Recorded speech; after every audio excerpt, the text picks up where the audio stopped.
नमस्कार, मैं Ashish Singh, mission institute Pariyar में आपका स्वागत है। कल हम लोगों ने बातचीत किया था नेशनल पार्क के संदर्भ में और बायोस्फीयर रिजर्व के संदर्भ में। इससे पहले आप सभी लोगों को बताया गया था कि इन सीटू क्या होता है, एक्स सीटू क्या है, उसको भी थोड़ा सा हम रिकैप करते हुए आगे लोग बढ़ेंगे। और ये एक ऐसा टॉपिक है कि इस टॉपिक के विषय में हमने आपको बताया था कि चाहे पीसीएस का एग्ज़ाम हो, आरओ का हो एग्ज़ाम हो, या फिर एसएससी, रेलवे, बैंक, ये जितने भी एग्ज़ाम्स होते हैं यहाँ से क्वेश्चन आने की संभावना बनी रहती है। तो आइए शुरुआत करते हैं, लेकिन उससे पहले थोड़ा सा हम देख लेते हैं। देखिएगा, पहला हमने आपको बताया था कि आखिर जो इंडियन बायोस्फीयर है या फिर बायोस्फीयर के संरक्षण के लिए, प्रोटेक्शन के लिए कौन सी इंटरनेशनल लेवल पे फोरम है जो इसके लिए कार्य करती है। तो मैंने आपको बताया था 1948 में IUCN की स्थापना की गई थी। ठीक है, इसका फुल फॉर्म आपको याद रखना चाहिए, international union conservation of nature. ठीक है, इसका जो मुख्यालय है, मुख्यालय कहाँ पर है, तो यहाँ पर ध्यान देना है। मुख्यालय इसका है ग्लाड, जो स्विट्जरलैंड में पड़ता है। कहाँ पड़ता है? स्विट्जरलैंड में पड़ता है। ये चीज़ हो गया। इसके साथ साथ हमने बताया था कि IUCN के जो इस समय हेड हैं उनका नाम है राजन अल मुबारक। राजन अल मुबारक, ये हमने आपको बताया।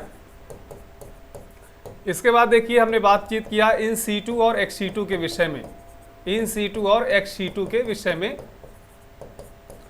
ठीक, इन सीटू का मतलब होता है कि जीवधारियों का जो प्राकृतिक आवास क्षेत्र होता है उसे इन सीटू कहते हैं, और जो एक्स सीटू होता है जीवधारियों का मानव जनित आवास हो, यानी इसको हम परंपरागत हैबिटेट कह सकते हैं और इसको हम गैर परंपरागत कह सकते हैं। अंग्रेजी में इस प्रकार से भी लिखा रहता है कि ऑन साइट क्या होता है और ऑफ साइट क्या होता है। तो ये चीज़ को भी आपको याद रखना है।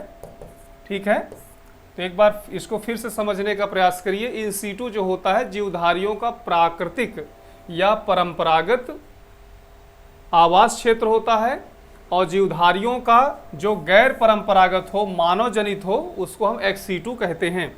इसके लिए हमने आपको एग्जाम्पल भी बताए थे। इसमें देखिए क्या क्या हो सकता है, जैसे नेशनल पार्क हो गए, बायोस्फीयर रिजर्व्स हो गया, टाइगर रिजर्व हो गया, रामसर साइट्स हो गए, इसी तरह सेंचुरीज हो गई, अभ्यारण्य जिसे कहते हैं। और इसके अलावा भी आप चीज़ों को, यानी जैसे आप कह सकते हैं कि वन आवरण जो क्षेत्र होते हैं, ठीक है, वन आवरण जो क्षेत्र होते हैं, इसको फॉरेस्ट कवरिंग एरिया कहते हैं, ये भी इसमें शामिल होता है। ऑफ साइड की अगर हम लोग बातचीत करें तो इसमें जैसे आप देखेंगे चिड़ियाघर हो गया, एक्वेरियम हो गया, जीन बैंक है, बोटेनिकल गार्डन वगैरह हो गया, इसी तरह से ट्री कवरिंग एरिया हो गया, है ना। ये सब जो चीज़ें हैं ये आपका एक्स सीटू के अंतर्गत आती हैं। अब इसमें हमने आपको बायोस्फीयर रिजर्व पढ़ाया, तो बायोस्फीयर रिजर्व होता क्या है, बायोस्फीयर रिजर्व की टोटल संख्या कितनी है, सबसे पहला कौन, सबसे बड़ा, छोटा और नया, ये हमने आपको बताया। 18 इनकी कुल संख्या है। 3 जोन में इनको बांटे जाते हैं, जिसमें एक सेंट्रल जोन होता है, बफर जोन होता है सेकेंड, और थर्ड नंबर पे ट्रांजिशन जोन होता है, यानी संक्रमण आपका जोन होता है। इसी प्रकार से 18 है, तो जिसमें सबसे पहला नीलगिरी है, सबसे पहला नीलगिरी। इसके बाद सबसे नया पन्ना हो गया। इसी के बाद अगर हम देखें तो सबसे बड़े की अगर हम बातचीत करें तो बड़ा आपका हो गया कच्छ का रण, और सबसे छोटा हो गया डिब्रू साइखोवा।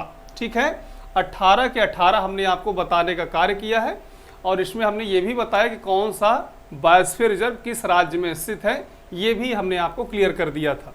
इसी प्रकार नेशनल पार्क की हमने जो बातचीत किया था, तो नेशनल पार्क में हमने बताया कि टोटल जो संख्या है 106 है, जिसमें सबसे पहला है जिसे हम जिम कॉर्बेट के नाम से जानते हैं, हालांकि आज इसका नाम रामगंगा हो गया है, तो रामगंगा कह सकते हैं, या फिर इसका नाम जिम कॉर्बेट भी बोल सकते हैं, और भी इसका भी एक पुराना नाम है हेली उद्यान के नाम से जाना जाता। देश का पहला ये आपको राष्ट्रीय उद्यान के रूप में देखना है।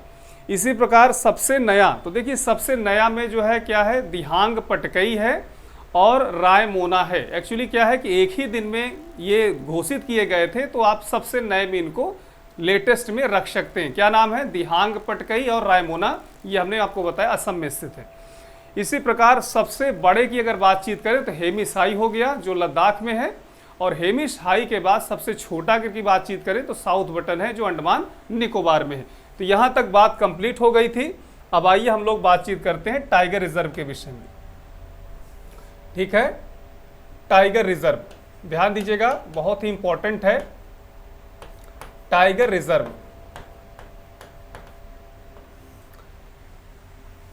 देखिए हमारा जो इकोसिस्टम है, इस इकोसिस्टम को अगर हम समझने का प्रयास करें तो एक पर्यावरणविद हैं, उनका नाम है लिंडमान। उन्होंने बताया कि हमारा जो इकोसिस्टम है उस इकोसिस्टम को अगर हम पिरामिड के आकार में परिवर्तित करने का प्रयास करें तो पिरामिड को अगर हम कई बॉक्स में कन्वर्ट कर लें, एक में जो आधार होगा उस आधार में हम क्या करें, पिरामिड देखिए कैसा है, एक ट्रायंगल बना सकते हैं इस प्रकार से, है ना। मिस्र सभ्यता के लोग ज़्यादातर पिरामिड संस्कृति को ज़्यादा जो है, यानी उनकी जो सभ्यता थी वो पिरामिड से संबंधित रहा करती थी। तो इसमें देखिए जो आधार है इसको हम क्या करें, उत्पादक इसमें कर दें, उत्पादक कर दें। इसके बाद इसमें क्या कर दें, उपभोक्ता। तो अच्छा, उपभोक्ता को हम कई श्रेणियों में बांटते हैं। जैसे एक होता है प्राथमिक उपभोक्ता जिसे हम शाकाहारी कहते हैं। इसके बाद द्वितीयक उपभोक्ता जिसे हम मांसाहारी कहते हैं। क्या कहते हैं, मांसाहारी हो गया। तृतीयक में हो गया सर्वाहारी, है ना, ये प्रथम श्रेणी के हो गए, ये द्वितीय श्रेणी के हो गए, ये तीसरी श्रेणी के हो गए। एक और हम रख सकते हैं अपघटक यानी डीकंपोजर को रख सकते हैं। तो लिंडमान साहब बोलते हैं कि जो एक आइडियल इकोसिस्टम होता है उस आइडियल इकोसिस्टम में उत्पादक जो भी ऊर्जा बनाते हैं, मान लीजिए कि इन्होंने 1000 कैलोरी इन्होंने ऊर्जा बनाई, तो बोलते हैं कि 1000 जो कैलोरी ऊर्जा है उसका 10% यूज करते हैं प्राथमिक उपभोक्ता। ठीक, अब इसका उपयोग करके इनके पास जो भी ऊर्जा होगी उसका 10%, इसी को 10% नियम कहा जाता है। यहां पर आपको ध्यान रखना है, इसी को 10% का नियम कहा जाता है। ये हम इसलिए आपको बता रहे हैं क्योंकि उन्होंने आइडियल की बात की। जैसे कोई फॉरेस्ट है, उस फॉरेस्ट में आपको ये ध्यान रखना है कि वो जो फॉरेस्ट है वो आइडियल होना चाहिए। आइडियल इन द सेंस कि सभी प्रकार के जीव जंतु हों, उसमें कोई ऐसा जीव जंतु ना हो जो लुप्त हो। याद रखिएगा, अगर लुप्त होगा तो ये 10% का नियम काम नहीं कर पाएगा। मान लीजिए कोई जंगल है, उसमें आप शाकाहारियों की संख्या ज्यादा कर दिए और मांसाहारी की संख्या बिल्कुल कम है या है ही नहीं, तो समस्या है। इसी चीज को आपने देखिए, हमारे देश से बाघ गायब हो रहे थे। बाघ जब गायब हो रहे थे तो श्रीमती इंदिरा गांधी जी ने बाघों के संरक्षण के लिए प्रयास किया। ईरान की मदद ली गई। और इसके अलावा भी आप देखेंगे तो बाघ चूंकि भारत का राष्ट्रीय पशु भी है और उच्च मांसाहारी जंतु भी है, इसलिए इसके संरक्षण के लिए क्या किया गया, वन्य जीव अधिनियम, ध्यान दीजिएगा, वन्य जीव संरक्षण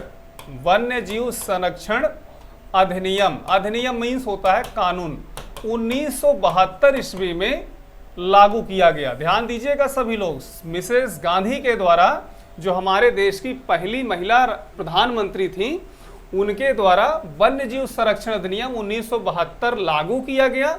और इसको लागू करने के पश्चात 1973 ईस्वी में 1973 में श्री कैलाश सांखला के नेतृत्व में, ध्यान दीजिएगा, कैलाश सांखला जी के नेतृत्व में उन्होंने टाइगर प्रोजेक्ट लॉन्च किया। क्या लॉन्च किया, टाइगर प्रोजेक्ट लॉन्च किया। ठीक है, इसीलिए श्री कैलाश सांखला जी को भारत का टाइगर मैन भी कहा जाता है। जैसे कल हमने आपको बताया कि सलीम अली साहब को भारत का बर्डमैन कहा जाता है, इसी तरह श्री कैलाश सांखला जी को भारत का टाइगर मैन कहा जाता है। हमारे यहाँ ट्री मैन भी हैं, जैसे आप कह सकते हैं कि जो सर सुंदरलाल बहुगुणा जी है उनको ट्री मैन ऑफ इंडिया कहा जाता है। ठीक है, राजेंद्र साहब को वाटर मैन ऑफ इंडिया कहा जाता है। इसी प्रकार कैलाश सांखला जी को टाइगर मैन ऑफ इंडिया कहा जाता है। तो ये कुछ शुरुआती बातें, चीज़ों को समझिएगा। टाइगर रिजर्व के लिए श्रीमती इंदिरा गांधी जी के द्वारा सबसे पहले कड़े कानून को निर्मित किया गया, देश में लागू किया गया, जिसे वन्य जीव संरक्षण अधिनियम 1972 के नाम से जानते हैं। इस कानून को लागू करने के पश्चात 1973 ईस्वी में श्री कैलाश सांखला के मार्गदर्शन में टाइगर प्रोजेक्ट को लॉन्च किया गया। जब लॉन्च किया गया तो जी सीधी सी बात है कि अब इसका बढ़ोतरी होना चाहिए। तो आइए हम लोग देखते हैं। जब हम टाइगर रिजर्व की बात करते हैं, टाइगर रिजर्व की बात करते हैं, तो पहला इसका देखिए महत्वपूर्ण पॉइंट यह है कि बाघों की जो गणना होती है, बाघों की जो गणना होती, बाघों की गणना, ठीक, ध्यान दीजिएगा, प्रत्येक 4 वर्ष के अंतराल में होती है। प्रत्येक 4 वर्ष के अंतराल में होती है। इस चीज को थोड़ा ध्यान में रखना। अगर इसी से थोड़ा कंपैरिजन करें तो इंसानों की गणना कितने साल में होती है? इंसानों यानी आप देखेंगे ना, भारत के नागरिकों की जो गणना होती है वो 10 साल में होती है। ध्यान दीजिए, 10 वर्ष में होती है। इसी तरह अगर हम वन रिपोर्ट की बात करें, भारत की वन स्थिति रिपोर्ट, तो जो वन रिपोर्ट है वो कितने वर्ष में? ये हर 2 वर्ष में होती है। लेकिन बाघों की गणना 4 वर्ष के अंतराल में होती है। इस चीज को आपको ध्यान में रखना है, ठीक।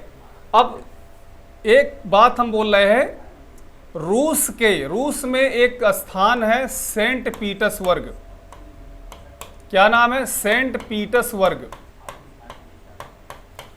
रूस के सेंट पीटर्सबर्ग में 29 जुलाई 2010 को बाघ सम्मेलन हुआ था। ध्यान दीजिए, रूस के सेंट पीटर्सबर्ग में 29 जुलाई सन 2010 को बाघ सम्मेलन हुआ था। जो बाघ सम्मेलन है, ध्यान दीजिएगा, इसीलिए बाघ सम्मेलन हुआ था।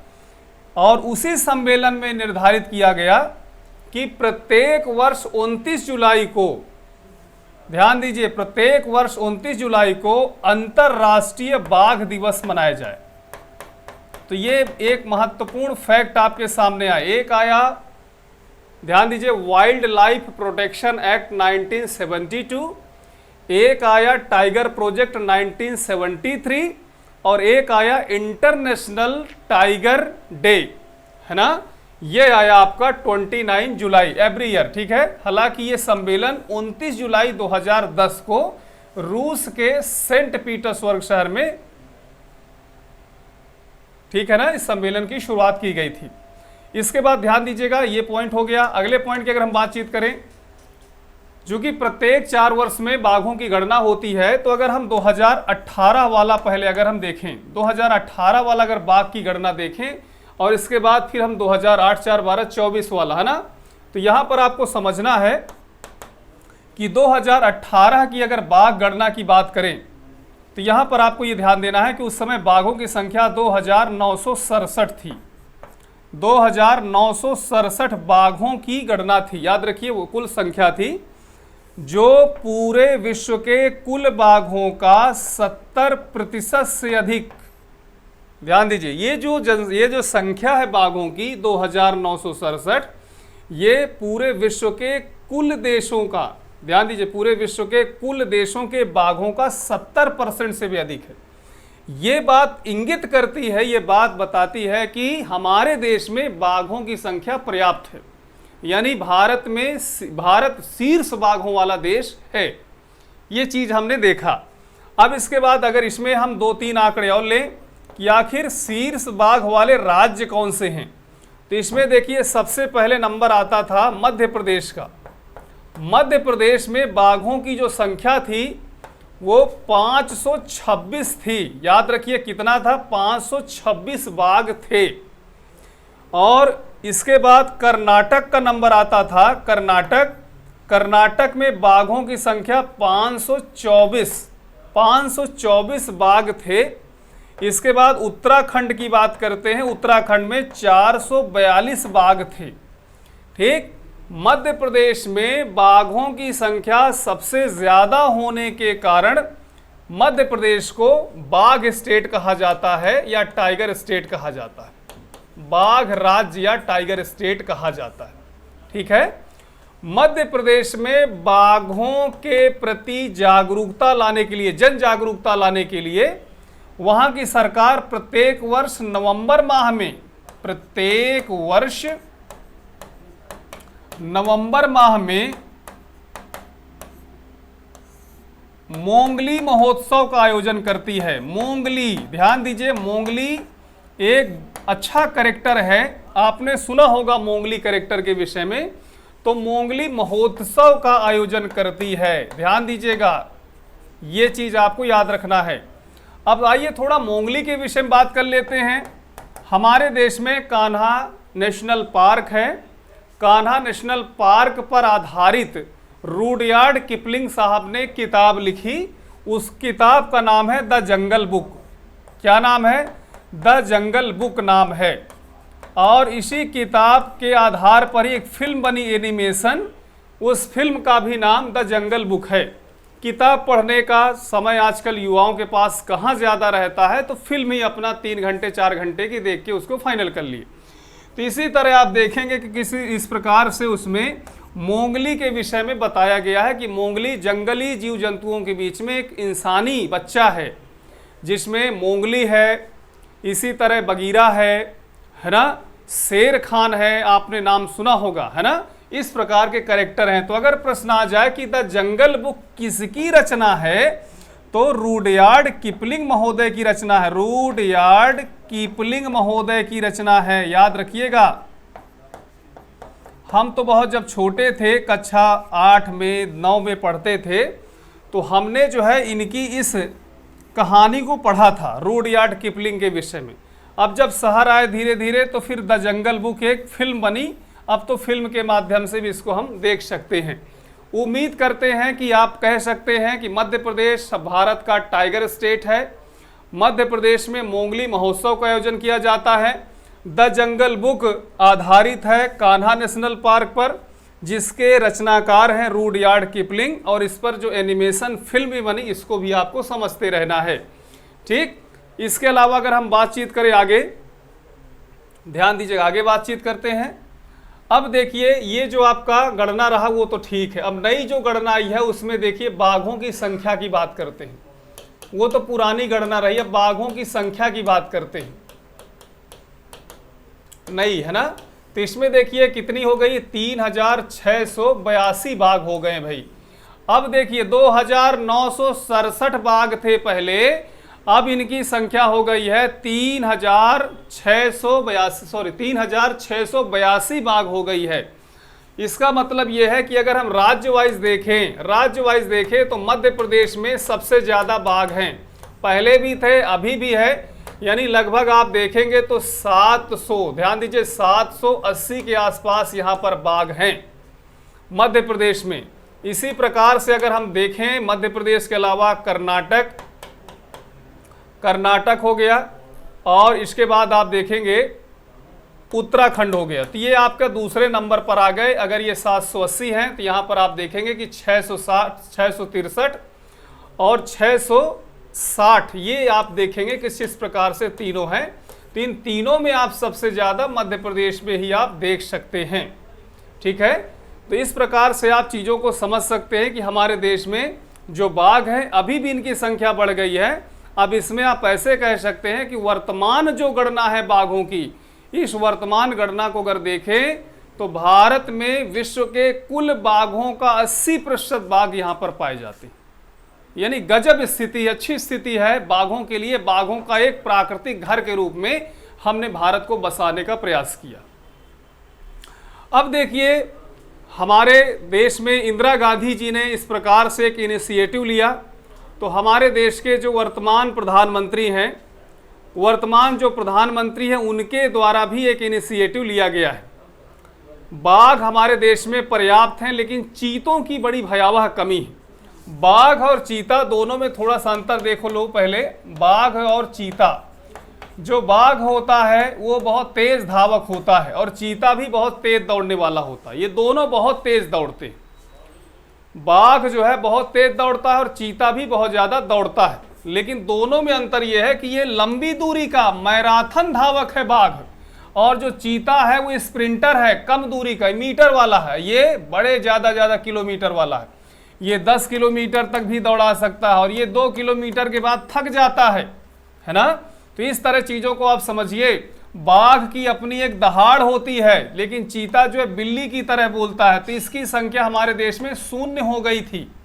बाघों की संख्या सोचिए 3682 हो गई थी और इनकी संख्या 0 हो गई थी। इसलिए इंदिरा गांधी जी ने जिस प्रकार से एक इनिशिएटिव लिया, तो हमारे देश के वर्तमान प्रधानमंत्री जी ने भी एक इनिशिएटिव लिया कि भाई देश में चीता भी होना चाहिए। इसलिए अफ्रीका के तमाम देश हैं, जैसे नामीबिया हो गया, साउथ अफ्रीका हो गया, बोत्सवाना हो गया, इन देशों से हम चीते मंगा रहे हैं और धीरे धीरे जो है इनको विभिन्न नेशनल पार्क में रख रहे हैं। सबसे पहले जो मंगाया गया नामीबिया से जो चीते मंगाए गए वो मध्य प्रदेश में स्थित कूनो नेशनल पार्क में रखे गए। ध्यान दीजिएगा, कूनो नेशनल पार्क इसलिए भी इंपॉर्टेंट हो जाता है क्योंकि ये इसमें चीते लाए गए तो इनको रखा गया। हालांकि जब धीरे धीरे इनकी ब्रीडिंग होगी, धीरे धीरे जब इनकी संख्या बढ़ेगी तो विभिन्न जो है नेशनल पार्कों में इनको रखा जाएगा। ये इसलिए जरूरी है, ऐसा नहीं है कि दर्शक जाएंगे देखने के लिए, पर्यटन बहुत ज़्यादा बढ़ेगा, ये तो चलो ठीक है, लेकिन हमने जो आपको बताया ना लिंडमान साहब का जो 10% का नियम, वो एक आइडियल कंडीशन बताता है कि जो चाहे उत्पादक हो या उपभोक्ता हो, वो अपने भोजन का, याद रखिए, जो चीज़ें वो खाते हैं या जो चीज़ें वो बनाते, जैसे पेड़ पौधे तो बनाएंगे भोजन, मान लीजिए 1000 कैलोरी बनाए तो उसका 10% वो उत्पादकों को दे देते, फिर अगला 10% वो अगलो ट्रांसफर कर देंगे, यही है नियम।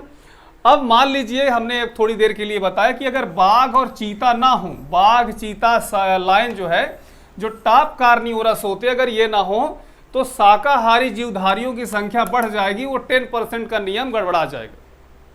और जब ये नियम गड़बड़ा जाएगा तो इकोसिस्टम हमारा ध्वस्त होने की कगार में पहुंच जाएगा। तो बाघ भी जरूरी है, चीता भी जरूरी है। हमने उस समय जब चीते वगैरह लाए जा रहे थे तो बहुत से लोगों के बीच मुंह से हमने आलोचना भी सुनी, क्या सुने कि क्या जरूरत है ये सब चीजें, ये तो जो है एक प्रकार से इंदिरा गांधी जी का एक अनुकरण कर रहे हैं, फोटो कॉपी कर रहे हैं। बात ठीक है, अच्छी बात, अगर फोटो कॉपी भी की जाए तो कोई गलत नहीं है, क्योंकि ये दोनों टॉप कार्निवोरस है, इकोसिस्टम में याद रखिए इनकी महत्वपूर्ण भूमिका है। ठीक, तो पर्यटन तो चलो ठीक है, अपने हिसाब से बढ़ेगा ही बढ़ेगा। हमारे देश में पर्यटन का भी अपना एक रोल है, और एक पर्यटन क्या होता है, स्वस्थ माना जाता है, एक हेल्दी माना जाता है, लेकिन इसके साथ साथ ये भी जरूरी। तो इस प्रकार से इतनी बातों को हमने आपको बताया। अब आइए आप थोड़ा सा आगे देखते हैं। अब प्रश्न आता है कि हमारे देश में क्या टाइगर रिजर्व हैं? तो अगर 3682 टाइगर हैं तो कहीं ना कहीं तो इनको रखा जाता होगा, कोई ना कोई वन्य क्षेत्र को प्रोटेक्ट एरिया बनाया गया होगा। तो आइए इनकी संख्या को देखते हैं। तो इनकी संख्या 54 है भैया। हमारे देश में वर्तमान समय में जो टाइगर रिजर्व हैं, इनकी कुल संख्या 54 है। अब 54 में देखिए, सबसे पहले की बात कर लें। पहला जो टाइगर रिजर्व है, पहला जो टाइगर रिजर्व है उसका नाम है Jim Corbett. Jim Corbett tiger reserve, ये कहां पर है? ये उत्तराखंड में है। देश का पहला टाइगर रिजर्व हो गया जिम कॉर्बेट, जिसे रामगंगा टाइगर रिजर्व के नाम से भी हम लोग जानते हैं। इसके बाद देखिए, अगर हम सबसे बड़ा की बात करें, बड़ा कौन सा है? बड़ा कौन सा है? तो ध्यान दीजिएगा, श्री नागार्जुन श्री सैलम, नागार्जुन श्री सैलम, ये कहां पर है? ये आंध्र प्रदेश में पड़ता है। देश का सबसे बड़ा टाइगर रिजर्व है नागार्जुन श्री सैलम, आंध्र प्रदेश में है। इसके बाद हम बातचीत करें, छोटा कौन सा है? भारत का सबसे छोटा tiger reserve bore tiger reserve है, जो महाराष्ट्र में है। बोर टाइगर रिजर्व कहां पर है? महाराष्ट्र में है। इसी प्रकार सबसे नया टाइगर रिजर्व कौन सा है? तो देखिए, नए की बातचीत करें तो जो संख्या 54 लिखी हुई है उसमें सबसे नया है रानीपुर टाइगर रिजर्व है, उत्तर प्रदेश के चित्रकूट जिला में स्थित है।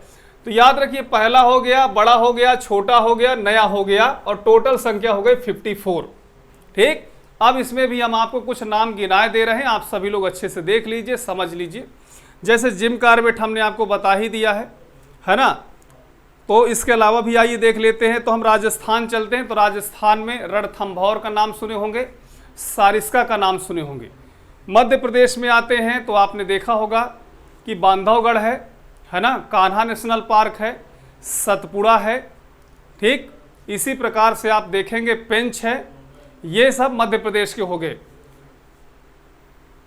उत्तर प्रदेश में आते हैं तो उत्तर प्रदेश में आपको रानीपुर तो मिल ही गया, दुधवा नेशनल पार्क है, और इसके अलावा कतरनिया घाट, क्या कतरनिया घाट टाइगर रिजर्व भी इसमें है। बिहार की बात करें तो बिहार में वाल्मीकि टाइगर रिजर्व है। असम में चले जाएं तो असम में आप देखेंगे, असम में पहली बात तो मानस है। मानस के अलावा भी आप देखेंगे तो वहाँ पर आपको मिलेगा, जिसमें काजीरंगा हो गया।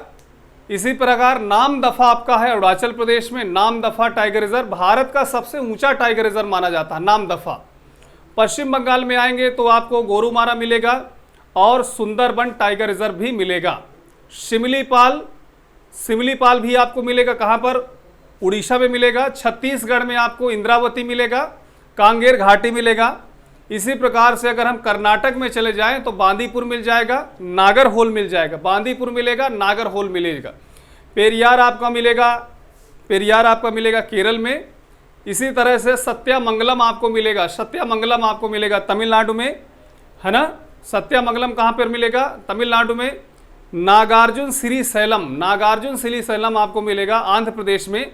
पोचाराम कहाँ मिलेगा, आपको मिलेगा तेलंगाना में। ठीक है, तो कुल मिला के आप देखिए तो 54 हैं, जो समान रूप से कुछ इस प्रकार से हमने आपको गिनाए। पहला कौन, बड़ा कौन, छोटा कौन और नया कौन, ये आपने सब चीज़ों को अच्छे से देख लिया। अब इसमें कुछ इंपॉर्टेंट फैक्ट हैं जो एक तरह से विविध टाइप के हैं। जैसे आप देखिए, तो हमने जैसे द जंगल बुक की बात की, द जंगल बुक, ठीक है, इसके जो लेखक हैं उनका नाम है रुडयार्ड किपलिंग, ये हमने आपको बता भी दिया था। ठीक है, इसी पर एक फिल्म बनी द जंगल बुक। अगला जो हम आपको बोलने वाले हैं उसका नाम है दिल्लही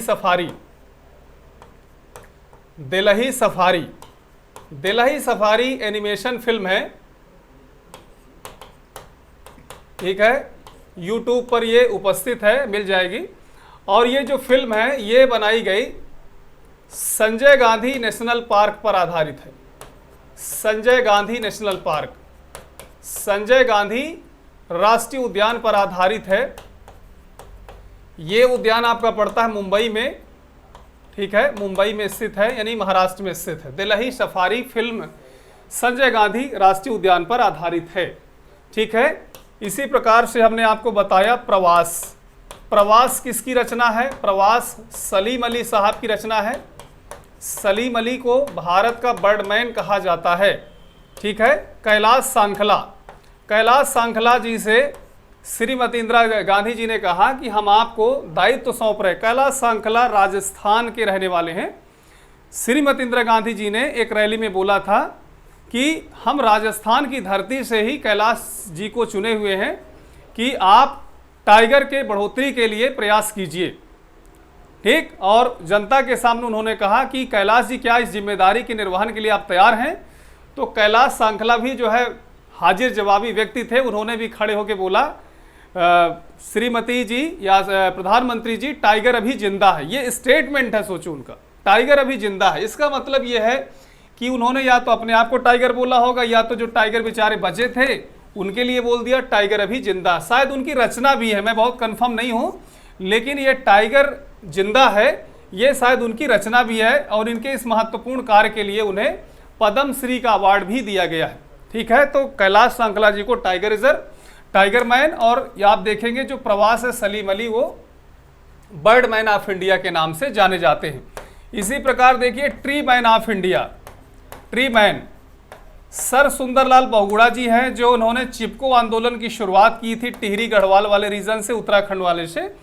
तो इसीलिए उनको ट्री मैन ऑफ इंडिया कहा जाता है, सर सुंदरलाल बहुगुणा। ठीक है।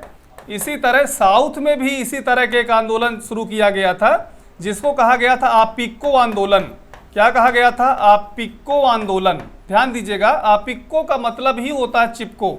तो आपिक्को आंदोलन चिपको आंदोलन का ही है, बस ये है कि नॉर्थ इंडिया में इसको सर सुंदरलाल बहुगुणा जी स्टार्ट किए थे। और आपिक्को आंदोलन को पांडुरंग हेगड़े महोदय साहब ने, क्या नाम है? श्री पांडुरंग हेगड़े। ठीक है, तो याद रखिएगा, ये आपको नाम कुछ क्लियर होने चाहिए। इसी प्रकार से मैती आंदोलन, मैती आंदोलन, मैती आंदोलन ये कल्याण सिंह रावत जी ने स्टार्ट किया था, कल्याण सिंह रावत। ठीक है, ये भी बहुत महत्वपूर्ण है। श्री कल्याण सिंह जो रावत थे वो उत्तराखंड के चमोली जनपद में स्थित एक गांव है ग्वादलम। क्या नाम है? ग्वादलम गांव है। वहां पर वो गर्ल्स इंटर कॉलेज में प्रवक्ता के पद पर थे। वहाँ पे लड़कियों का स्कूल था, तो उन्होंने लड़कियों से बातचीत करके उन्होंने कहा कि आइए हम कोई एक नया अभियान शुरू करें जो पर्यावरण के लिए इम्पोर्टेंट हो। तो उन्होंने लड़कियों से कहा कि आपकी शादी वादी तो होगी ही आगे चल के, तो जब शादी हो उस समय जो बारात पक्ष के लोग आपके यहाँ आएंगे तो उसके लिए पेड़ों की नर्सरी आप तैयार रखिए। और जब आप जूता चुरवाई का एक शगुन होता है उस समय जो है आपको पैसे दिए जाते हैं वर पक्ष की तरफ से, तो उस पैसे को आप मत लीजिए, ये बोलिए कि जितने पूरे बाराती हैं वो सभी इस पेड़ की नर्सरी को लेकर के चलिए कहीं प्लांटेशन करिए। और प्लांटेशन करने के बाद फिर बारात वापस चली जाती थी। बाकी इसमें सिंचाई देखभाल का काम क्या है कि जो बाकी जो लड़कियां हैं भाई, जो जीजा हैं उनकी सालियां हैं, वो सब अपना इसको मैनेज करेंगी, देखेंगी। कभी आए पेड़ सूख गया तो फिर से एक पेड़ उन्हीं से लगवा देंगे। ये इतना बढ़िया अभियान था कि इस अभियान से जुड़े हुए महिलाओं से मिलने के लिए कनाडा की एक महिला प्रधानमंत्री थी, उनका नाम था फ्लोरेंस। वो कनाडा से यहाँ पर आई थी उनसे मिलने के लिए ग्वादलम गांव में। तो ये मैती जो आंदोलन है बड़ा फेमस हुआ। एक शिक्षक महोदय साहब ही थे, श्री कल्याण सिंह रावत साहब, उन्होंने इस अभियान की शुरुआत की थी। तो ये भी बहुत इंपॉर्टेंट माना जाता है। एक होता है बिश्नोई आंदोलन। बिश्नोई आंदोलन, मरुस्थल में देखिए ढेर सारे पेड़ पौधे होते हैं लेकिन बौने आकार के होते हैं, कटीले झाड़ी नुमा होते हैं, बहुत ज़्यादा जैव विविधता नहीं पाई जाती। ठीक है, कारण यह है कि कम वर्षा। लेकिन अगर हम मरुस्थल की बात करें, खास तौर पे अपने राजस्थान की, तो राजस्थान के मरुस्थल में एक पेड़ पाया जाता है जिसका नाम है खेजड़ी। कौन सा वृक्ष है? खेजड़ी वृक्ष है। खेजड़ी जो वृक्ष है इसे राजस्थान का राजकीय वृक्ष भी माना जाता है। एक चीज तो ये है, और ये पूजनीय भी है, माने कल्पतरु की तरह जान लीजिए। जैसे हमारे बुंदेलखंड एरिया में, आप ललितपुर झांसी वगैरह जो बेल्ट है उधर आप जाते हैं तो बहुत ज़्यादा किसान तुलसी की खेती करते, और उस तुलसी के खेत से निकली हुई पत्तियां जो हो गई, उसके डंठल हो गए। मतलब यह है कि तुलसी का पेड़ चाहे जिस भी रूप में हो काम आ जाता, नहीं होता तो कंठी माला बनाने के लिए काम आ जाता है। तो आप आगे जाएंगे तो आपको इटावा, आगरा, मथुरा मिलेगा, तो उधर कृष्ण भक्ति के लिए बहुत इंपॉर्टेंट है, तो वहाँ पर भी ये पहुँच जाता है, उसको उपयोग होता है। तो ये जो आपका खेजड़ी जो वृक्ष है ये बहुत इंपॉर्टेंट है और बड़ा छायादार वृक्ष माना जाता है। इस वृक्ष को काटने के लिए एक राजा ने आदेश दिया, और इस वृक्ष को बिश्नोई समुदाय की जो महिला थी अमृता कौर जी, उन्होंने इस वृक्ष को बचाने के लिए अपने परिवार सहित उस पेड़ पर चिपक गई। राजा के उन नुमाइंदों ने उस पेड़ को काट दिया और इसके साथ साथ इनकी भी जान ले ली, अर्थात इनको भी पेड़ सहित काट दिया गया। इससे बिश्नोई समुदाय के लोग बहुत उग्र हुए, और जब उग्र हुए तो इसके बाद जो है इस आंदोलन को बिश्नोई आंदोलन के नाम से जाना गया। कहा जाता है कि फिर वो लोग भी पेड़ पे चिपक गए, राजा ने पूरा फरमाने जारी कर दिया, पूरा साफ कर दो सबको, और भैया पूरा गांव के लोगों को कटवा दिया गया। तो यह आंदोलन बहुत ही खतरनाक स्थिति का था। हालांकि इसका वास्तविक नाम चिपको आंदोलन होना चाहिए, लेकिन यह है कि बिश्नोई आंदोलन के नाम से जाना गया। ये चीज़ हमको समझना है, ठीक है। और याद रखिए बिश्नोई समुदाय में खेजड़ी वृक्ष को बहुत इंपॉर्टेंट माना जाता है, काला हिरन को भी बहुत इंपॉर्टेंट माना जाता है। है ना, अभिनेता हैं एक, उनके द्वारा काला हिरन का जहाँ शिकार किया गया, आज भी जो है उसकी याद में बढ़िया एक स्थान बनाया गया है, तो वहाँ पे लोग जाते हैं। तो विश्नोई समुदाय के लोग के द्वारा जो आंदोलन चलाया गया वो आपका क्या रहा, विश्नोई आंदोलन रहा, ठीक है, खेजड़ी वृक्ष को बचाने के लिए। तो उम्मीद है कि आप इतनी बातों को भी समझ गए होंगे। The jungle book, Delhi safari है, प्रवास है, इसी प्रकार टाइगर मैन किन्हें कहें, ट्री मैन किन्हें कहें, आपिको आंदोलन के प्रणेता कौन है, मैती आंदोलन के प्रणेता कौन है, विश्नोई आंदोलन के कौन है, और इसी तरह से आप देखेंगे कि और भी तमाम मूवमेंट ऐसे होते रहते हैं। मुझे नाम याद नहीं आ रहा, लेकिन वो महिला का नाम याद है, वंगारी मथाई नाम है, केन्या के नरोवी विश्वविद्यालय में प्रोफेसर हैं। उन्होंने वहाँ की जनजातियों के साथ मिलकर के बहुत ज़्यादा प्लांटेशन किया।